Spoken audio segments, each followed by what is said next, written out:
사고로의 초대. 오늘은 회계와 재무제표 편을 쓰신 송보미 교수님과 이 회계에 대해서 이야기를 해보겠습니다. 안녕하세요. 네, 교수님 네. 안녕하세요. 본인 소개 좀 부탁드립니다. 네, 안녕하세요, 여러분. 저는 가천대학교 글로벌 경영학과에서 회계를 담당하고 있는 송보미입니다. 여기 온 지는 지금 2년이 다 되어가고 있고요. 이 학교에 오기 전에 3.1회계법인에서 잠깐 근무한 경험이 있습니다. 아, 3일 회계법인이면 네. 거기서 회계사로. 네, 네, 네. 그러셨군요. 그러니까 네. 실무에도 계시다가 네. 이제 또 학교로 네, 이렇게 오셔서 네. 연구하시고 네. 강의하고 계십니다. 네. 이제 우리 이 대부분 이 독자들이 아마 좀 회계가 생소할 거예요. 그래서 제가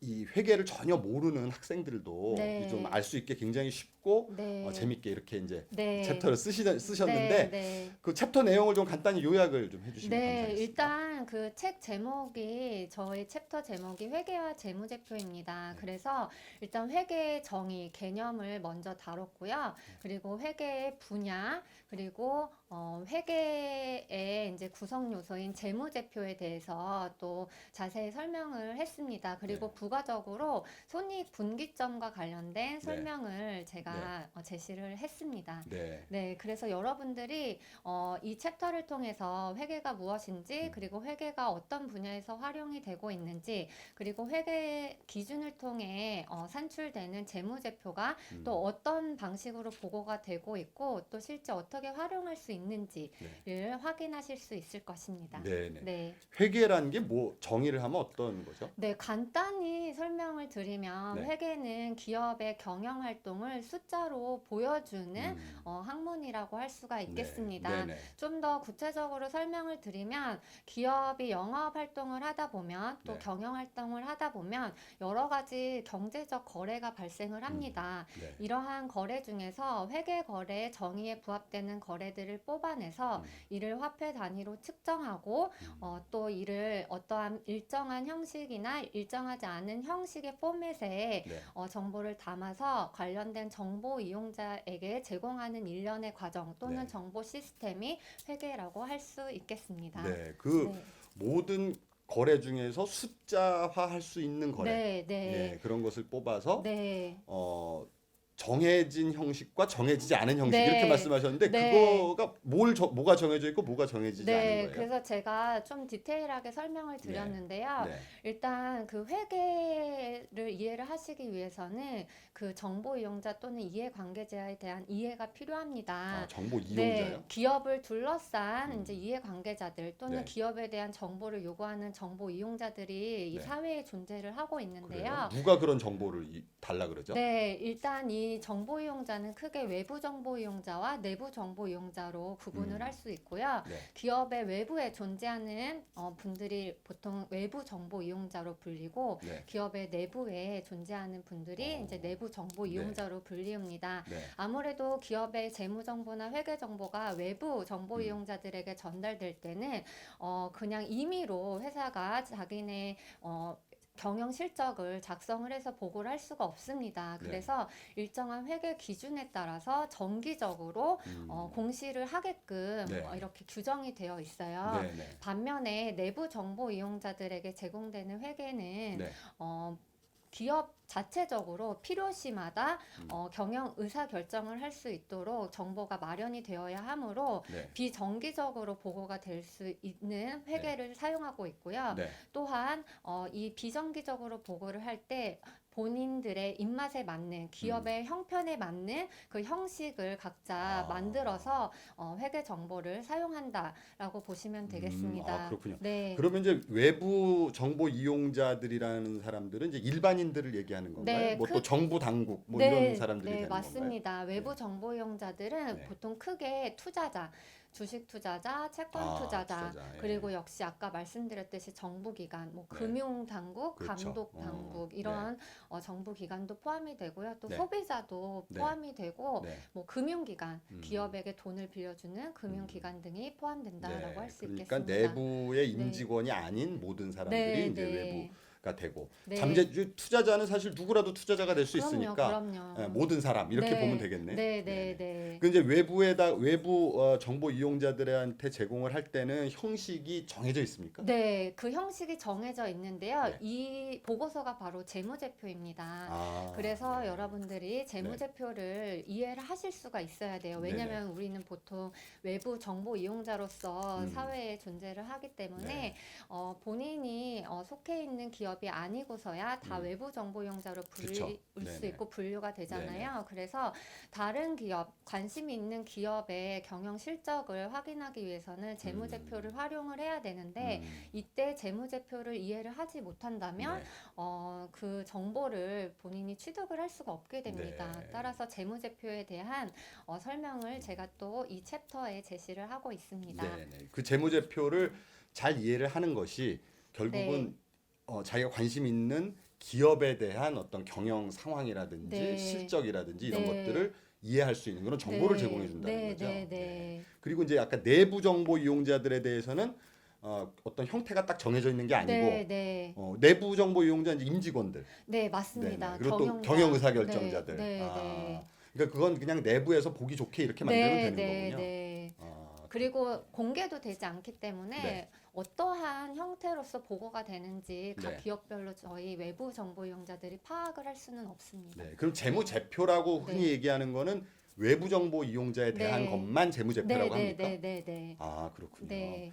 그러면은 그게 뭐 형식도 갖춰져 있지만 법으로 꼭 어떤 기업들이 작성해야 하는 재무제표는 네, 네. 어떤 것들이 있나요? 네, 그래서 크게 재무제표의 항목으로 5가지가 다섯 규정이 가지나 되어 있나요? 있는데 예, 맞네요. 첫 번째는 기업의 그 특정 시점의 재무 상태를 보여주는 재무 상태표가 있고요. 재무 상태표. 네, 두 번째는 그 기업의 특정 기간 동안의 경영 성과를 보여주는 손익계산서 또는 손익계산서. 네, 포괄 손익계산서가 있습니다. 네네. 그리고 세 번째는 이제 기업의 소유주인 주주의 지분을 나타내는 자본 변동표. 자본 변동표가 있습니다. 네. 그래서 특정 기간 동안 자본이 어떻게 변동이 되었는지를 주주가 어떻게 바뀌었나 뭐 이런 보여주고 걸 보이는 있습니다. 건가요? 주주가 이제 변동된 상황을 보여주는 건 아니고요. 네. 주주의 지분인 자본 그 금액이 자본 금액이 어떠한 어떻게 사유로 변했나. 변경이 되었는지를 네네. 보여주는 뭐 표현입니다. 증자를 했다거나 감자를 네, 했다거나 이런 네, 식으로 배당을 되겠네요. 했다거나, 배당을 했다거나. 네. 네. 그리고 네 번째는 이제 현금 흐름표인데요. 네. 기업이 특정 기간 동안 어떠한 활동으로부터 현금을 벌어들였는지 그리고 현금이 어떠한 활동으로 인해 기업에서 빠져나갔는지를 보여주는 표라고 할 수 현금 있습니다. 흐름표. 네. 네네. 그리고 마지막 다섯 번째는 주석입니다. 이 앞에 네 가지 표는 숫자로 네. 보고가 됩니다. 네네. 따라서 이와 관련한 보충적인 설명이 필요할 때는 이 주석을 통해서 정보 이용자들이 활용할 수 있게끔 하고 네. 있습니다. 그 숫자만 가지고는 조금 이해하기 네. 힘든 부분을 설명해 주는 부분이다 이렇게 네. 보면 되겠군요. 그래서 재무제표에 한 줄로 표시되는 계정들의 그 세부적인 내용을 네. 또 표로 보여주거나 네. 아니면 기타 부가적인 상황을 설명해주는 그런 재무제표의 구성 요소가 주석이라고 할 수 있겠습니다. 네. 이해가 딱 정리가 네. 되는데 네. 이 지금 챕터에는 자본 상태표하고 네, 재무 상태표, 재무 상태표하고 그다음에 손익계산서만 네. 지금 언급이 돼 있고 네, 네. 나머지 세 개 뭐 그중에서 주석을 뺀다 하더라도 네. 현금 흐름표하고 자본 변동표. 변동표 네. 요거에 대해서는 언급이 없으시잖아요. 그것도 우리 경영학과나 뭐 이런 데서 수업으로 그런 것들을 배울 수 있나요? 네, 다 배울 수 있는데요. 네. 제가 일단 설명은 다 항목별로 그 5가지 구성 요소별로 설명은 다 제시를 하고 있고요. 네. 특히 이 중에서 재무 상태표와 손익계산서는 네. 시기나 표로 네. 더 구체적으로 네, 보여드렸습니다. 맞습니다. 거기 시기 네, 나와 있더라고요. 네, 그 예. 이유는 보통 이제 기업의 경영 성과를 분석을 할 때 재무제표를 활용을 하는데 네. 이 재무제표를 활용할 때 이제 많은 외부 정보 이용자들이 재무 비율을 이용을 하는데요. 네네. 이때 이용되는 비율에 재무 상태표 항목과 손익계산서 항목이 주로 사용이 됩니다. 네. 그래서 이 부분을 제가 보다 구체적으로 설명을 드렸는데 네. 사실 자본 변동표랑 현금 흐름표도 굉장히 중요한 네. 재무제표의 구성 요소라고 할 수 있겠습니다. 네네. 네. 네, 말씀 감사합니다. 네. 그 저희 이제 회계가 네. 사실은 이제 어떤 스토리텔링이 아니고 다른 어떤 경영학의 분야와 달리 네.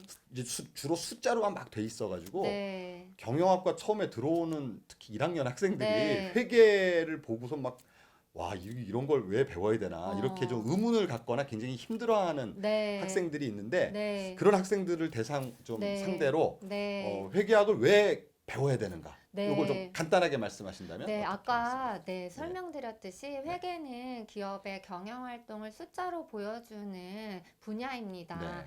그래서 기업의 내부에서도 기획이나 영업, 마케팅, 재무 등의 여러 기업 의사 결정을 할 때 이 회계를 꼭 고려를 하게 됩니다. 네. 왜냐하면 회계는 이 경영 실적에 영향을 받는 분야이기 때문에 그쵸. 어떠한 의사 결정을 하느냐에 따라서 그 기업의 경영 실적이 달라지고 그 네. 말은 즉 회계적으로 보여지는 성과가 달라지기 때문입니다.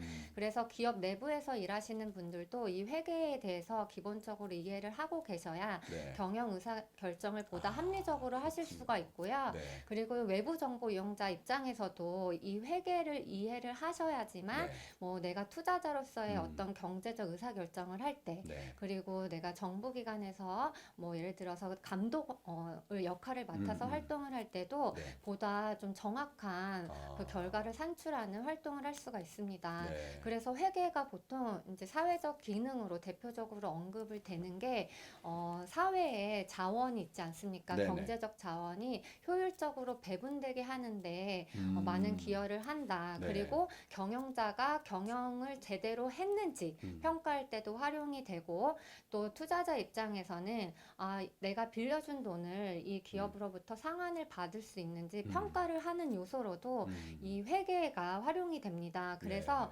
기업에서 일하고 있는 입장에서나 아니면 그렇지 않은 입장에서나 회계를 이해하여야지만 네. 보다 합리적인 경제적 의사 결정을 할 수가 있게 그렇구나. 됩니다. 그래서 네. 여러분들이 처음에는 좀 어렵더라도 네. 그 개념이 꼭 배우셔야 되겠네. 네, 꼭 배우시고 그쵸? 저도 네. 처음엔 어려웠는데 네. 그 개념을 잘 이렇게 처음에 학습을 하면 그 뒤에는 약간씩 응용되는 것이기 때문에 네. 여러분들이 어렵지 않게 따라오실 수 있을 그러니까 거예요. 처음에 어떤 고비만 네. 좀 넘기면은 그 다음에는 네. 좀 쉬워질 수 네, 있다 이런 네, 그 말씀. 용어들이 생소해서 아마 어려우실 것 그러네요. 같은데 지금도 뭐 네. 들어보면 다 지금 생소한 네, 단어들인데. 그 용어만 좀 잘 이해를 하시면 하면. 될 것 같아요. 네네. 네. 네네. 그 지금 회계를 네. 이제 경영 의사결정. 이제 사실 네. 경영이라는 결국 기업 경영을 함에 있어서 어떤 의사결정을 할 것인가, 어떤 네. 것이 과연 좋은 의사결정인가 이거를 이제 배우는 학문이라고 볼 수 네, 있는데 네. 그런 면에서 이 경영을 하는 사람이 당연히 회계 이 네. 재무제표를 이해할 수 있어야 되고 네, 네. 비단 또 경영자뿐만 아니라 일반인으로서 네, 네. 우리가 어떤 기업에 대한 정보를 얻기 위해서는 네. 반드시 필요한 그런 분야다 이렇게 네, 말씀. 맞습니다. 되게 중요한 분야네요. 중요합니다, 그쵸? 네네. 교수님. 네네. 네. 그러면은 이제 그 끝으로요. 네. 우리가 어떤 이제 그 재무제표가 굉장히 막 여러 가지 지금 아까 4가지, 5가지 말씀도 하셨고 그다음에 그 각각의 그 재무제표 속에도 여러 가지 항목들 있잖아요. 맞습니다. 그러면 우리가 그걸 뭐 물론 다 분석하면 좋겠지만 그럴 시간이 없을 때 맞아요. 딱 이 회사가 정말 좋은 회사인가 아니면 좀 그 상태가 별로 안 좋은 회사인가 요거를 판가름할 수 있도록 네. 그 재무제표의 여러 가지 항목 중에서 좀 중요한 거 한 몇 가지만 얘기한다면 어떤 게 있을까요? 네, 교수님 아까 네. 이제 손익계산서를 말씀을 드렸는데요. 이 손익계산서는 기업이 그 특정 기간 동안 벌어들인 수익 네. 또 지출했던 비용을 보고하는 네네. 재무제표입니다. 네네. 그래서 수익과 비용으로부터 이익이 산출이 되는데요. 네. 이 이익 중에서도 네. 그 영업이익이라고 있어요. 영업이익. 네, 회사가 영업 활동으로부터 벌어들이는 이익이 영업이익인데 네. 회사가 사실 존재하는 이유가 영업 활동을 통해서 이익을 극대화하기 위해서 존재를 그렇죠. 하지 영업이 제일 않습니까? 중요한 거죠. 네, 네네. 그래서 손익분기점도 따지는 것이고요. 네네. 그래서 이 영업이익을 여러분들이 반드시 체크를 하셔야 되는데 네. 이 영업이익을 볼 때 같이 보셔야 되는 게 뭐냐면 네. 그 현금 흐름표에서 영업활동 현금 흐름이라는 게 있습니다. 네네. 이 영업활동 현금 흐름은 여러 경영활동 중에서 회사의 영업활동에서 벌어들인 그 현금을 의미를 합니다. 이 영업이익과 영업활동 현금 흐름은 보통 네. 일정한 관계를 네. 보이는데요. 같지 않나요? 같지는 않습니다. 왜 그럴까요? 왜냐하면 네. 회계는 현금주의를 사용하지 않고 발생주의를 사용을 합니다. 그래서 네네. 수익과 비용이 발생을 할 때 기록을 하고요. 현금주의는 현금이 들어왔을 때 기록을 하고 현금이 나갈 때 기록을 그러니까 합니다. 제품을 팔더라도 외상으로 네. 팔면 현금 안 들어오니까 네. 그건 현금으로표 반영은 안 된다 이런 네, 말씀이죠. 손익계산서에만 반영이 네. 되고요. 그래서 이 둘이 일치는 하지 않지만 일정한 관계를 보이는데 네. 여러분들이 꼭 확인을 하셔야 되는 게 이 추이를 볼 때 네. 이 관계가 일정하지 않고 오르락 내리락 한다 그러면 그 기업이 어떤 식으로든 재무제표를 네. 좀 솔직하게 보고를 하지 않았다라는 의심을 해볼 수가 있습니다. 그래서 영업이익은 굉장히 높게 보고가 됐는데 영업활동 현금 흐름이 마이너스다. 영업활동 현금 흐름이 거의 없다. 이러면 뭔가 영업이익을 문제가 부풀린 그런 상황이 의심이 될 수가 있거든요. 네네. 그리고 네네. 실제로 이걸 통해서 그 회사의 부정, 분식 회계를 이렇게 발견해내는 경우들도 네. 있습니다. 그래서 네네. 꼭 이익과 그 현금 흐름을 같이 살펴보시면 그렇군요. 좋겠습니다. 우리 저 송 교수님이 회계법인에서 실무에 계셨기 때문에 이런 네. 또 좀 그 어떤 경험에서 우러나오는 네. 그런 통찰이 아닌가 이렇게 생각이 듭니다. 네. 네, 하여튼 그 지금 간단하게 송보미 교수님께서 이 14장 내용을 잘 이렇게 설명을 해주셨는데 사실 실제로 한번 읽어보시고 또 네. 꼼꼼히 공부하시면 네. 더 많은 지식을 얻으실 수 있을 것 같습니다. 네. 자, 오늘 말씀 감사합니다. 네, 감사합니다. 네, 안녕히 계세요.